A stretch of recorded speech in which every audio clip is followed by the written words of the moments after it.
Hey y'all, it's your girl Scribe Not Scribble, and I'm honestly so tired. I've had such a flat tack week and a full out day, and I know that's no excuse. So what I've done is this. Instead of tonight's video being uploaded, what I've done is I've organised a number of items in my lounge room, right? I don't know what they are. I don't know where they are. I hope I can find them. But there are an unnamed, uncounted number of items, and what we're going to do is I'm going to go out, I'm going to look at them live on camera, and I'm going to make up a story involving every single one of them. And then I'm just going to upload it on YouTube, because what's better than laziness and freestyling, right? So let's go. Let's go have a look. Right, I can see it now.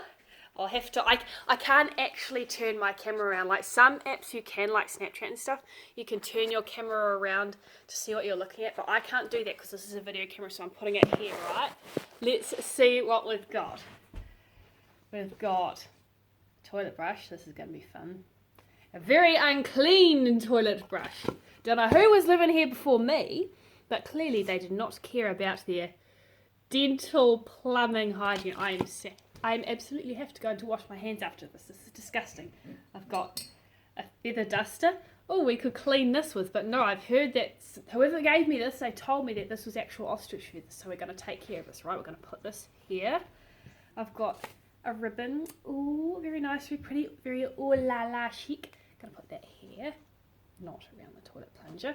We've got this jar that has dirt and a tissue of all things, a baby's comb, and a hair tie. I don't know. I actually don't know what story I'm gonna make out of this. So there are too many things in here. I regret this already. A coat hanger, a friggin' power cord with like a USB charger. A peg. I don't even know what this is. This might as well be a digital Bible case with a mouse in it for all I know. I don't freaking know. This is gonna be one interesting story, guys. I'm just leaving this here. And another mechanical thing now, I don't freaking know. This could be like the Iron Man's brain memory stick brain bot thing. And organic shoe polish, or I think it's actually a fire alarm. I'm very blonde today, I'm sorry. And I've got a plank, a fake gemstone, and a bag which I'm going to use to cover my shame in. What up, girl? It's your girl, socially unfunctioning. And we're here today to tell a story that I have no friggin' idea. Okay, so, we ready, guys? We ready? Don't know what I'm going to talk about, but here we go. Once upon a time, there was a little fairy, a little pixie, right? And her colour was blue. She was the fairy associated with gemstones, diamonds, and treasure. And she lived in an old bird's nest. Okay, we've got to put this to one side before I used it. There was a fairy, a little blue diamond fairy, and she lived in a bird's nest. She lived in a blackbird's nest because her cousin was into networking. Her cousin hit her up with the blackbirds, and the blackbirds were like, yo, homie, we need some extra cash on the side, so what we're going to do is we like your pretty blue diamonds, and we like the pretty blue knickknacks that you catch and you capture, because the thing about fairies is they are always poking their nose into human things, because like, look at all this stuff, like Ariel the mermaid. She wasn't the only one who was singing, look at this stuff, isn't it neat, la-di-da-di, I don't know the rest of the words. So that's the thing about the fae folk, right? They collect really cool stuff, and like other creatures like blackbirds and voles and mice and hedgehogs, they can't go into humans' houses because humans cannot even keep the peace in their own race. How are they going to treat another species? We're literally burning the planet down for the love of them. So the blackbirds let this little fairy into their nest, one of their old nests, in change for like ribbons and things, because blackbirds find ribbons incredibly useful for making their nests look nice and insulated, because this is a lot more insulated than grass, right? So one day the little fairy was going about her way, she was doing her thing, when she finds a jar, and she doesn't know what she's going to do with this jar, because she's still thinking this story up as she goes along. She looks inside the jar, and inside are all manner of things, like there must have been a mouse living in this jar long time ago, because there's like some tissues and some papers and things that only a mouse would think to put in a jar. So the fairy goes, all right, I'm going to remember this. I'm going to come back to this later because this is going to be incredibly useful. So she looks, she sees what else is in the jar. Okay, we've already found the mouse's old house. So she goes in and she finds an old hair tie. Now, what could a fairy use an old hair tie for? Because the fairy's hair is not like human hair. It sticks up like a smurf's, like a little troll does, right? So she can't use a hair tie for that, but she thinks, I could actually get me some fancy escargot. I could get me some fried worm chow mein. I could get me a roast caterpillar on a stick, and this would be useful because I can put it on my bow and I can hunt. So she puts this on her back. She puts it in her little backpack, wrapped around all the little mouse house, and she thinks, right, I'm going to go home and I'm going to make something fancy with this. So she keeps looking. She keeps looking through the jar, because the thing about this jar is that it's a very old jar. It's got dirt on it, see? And she comes across this. And like I said before, fairy's hair sticks up. It literally sticks up like this, right? This is honestly how they look. So she knows, even if she was big enough to lift this little hairbrush head, because this is the literal size of the fairy, right? Can you see the size difference? So she's like, I'm going to take this home and I'm going to string it up by the nest and I'm going to harvest dandelions. What are we going to do with dandelions? We are going to get the fluffy bits, right? And we'll spin it like wool, like how the humans have a spinning wheel, and we'll string it up on these bits, and we're going to make a harp, because fairies are very distantly related to sea sirens and mermaids, and they possess the musical gift. So she's going to take this home. She's going to make a musical instrument. So the fairy's day was looking very interesting already, right? So she keeps on, she keeps on, she keeps on, and then what should she do? But she finds her cousin Amelia, and Amelia's got her legs stuck in a fairy trap. Who would make a fairy trap? That's honestly so rude. But luckily it wasn't made of iron, because fairies and fae folk are allergic to iron. It was just an old peg. This is why we don't litter, people. When we leave plastic lying around, it puts itself on weird angles and then it breaks down, but it doesn't break down all the way, and that means any number of animals or small garden creatures could actually eat this. They could play around it thinking, oh, I'm going to make a bow and arrow and hunt me some dinner, but because it's plastic, you can't do that. So our little fairy friend had to get her cousin Amelia from this trap. Look, the spring's already coming off. It's not safe to be around.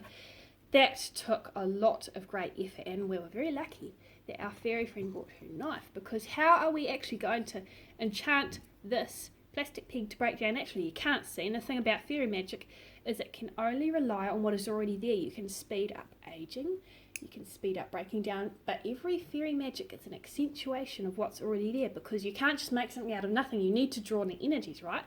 So magic was out of the option because it's plastic. So our little fairy friend used the knife. It wasn't as big as this, but she found her way and she hacked through the plastic and she put them in her backpack, because unlike the humans, she was a very conscientious person. She had a heart, she had a soul, unlike humans, and she knew to pick up after herself. So on they went, and they neared civilization, and they found the human houses and the human towns, and they found power cords, which no one really understands, because electricity is kind of the opposite of fairy magic. No one knows how, but it just is. And they look at all these little bits and cords and they're like, this is very interesting. What can we do here?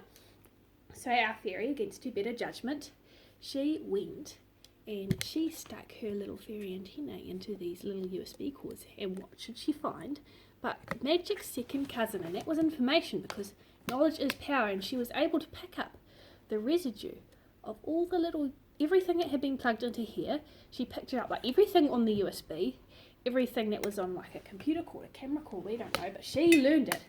And she gave her cousin Amelia one heck of a fright, because poor Amelia was sitting there in her little fairy way. She watched her cousin plug herself into a USB cable, of all things, another reason why we don't litter. And then this little fairy creature started babbling out all the information that she was picking up off here, because fairy heads are a lot smaller than human heads, and they don't understand, they don't have the capacity for everything we might stick in a USB cord.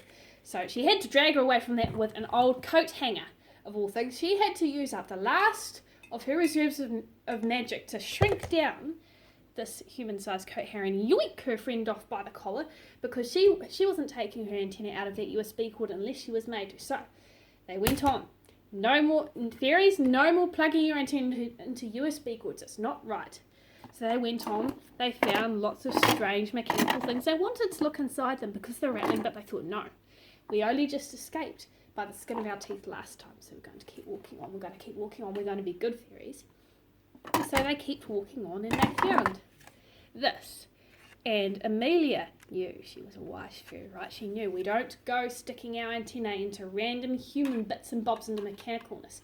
But our fairy at the start of the show, she's like, oh, it's not even plugged into anything. Can we please have a look, please? She's like, oh, we are not looking. But she said that too late, because while she was saying that, our little fairy, right? Our little fairy went, she went into the hole of this fire alarm and she took out the batteries, this naughty fairy. She could have been electrocuted, but she went in and she dug the batteries out, but they were actually useful because, like I said, fairy magic runs off energy. So assuming our little fairies do not electrocute themselves, batteries, when handled correctly, can often be a great source of energy and magic.